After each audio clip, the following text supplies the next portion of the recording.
सातबाराच्या बातमीपत्रात आपलं पुन्हा स्वागत। गगनबावडा तालुक्यातील असळजमधील प्राथमिक आरोग्य उपकेंद्राला अनेक समस्यांचा विळखा पडलाय। वैद्यकीय अधिकारी कर्मचाऱ्यांच्या दुर्लक्षामुळे या उपकेंद्राच्या आरोग्य सेवेचा बोजवारा उडालाय।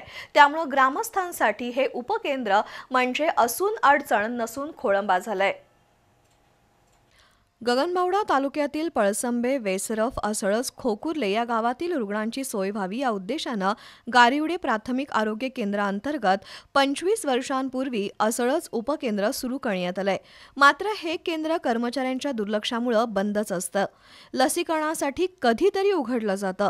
वैद्यकीय अधिकारी केंद्राकडे फिरकतच नसल्यानं रुग्णही या केंद्राकडे येत नाहीत। स्वच्छतेअभावी उपकेंद्राच्या आवारात घाणीचं साम्राज्य निर्माण झालंय। उपकेंद्राच्या आवारात पडलेली झाडांची पानं कुजून परिसरात दुर्गंधी पसरली आहे।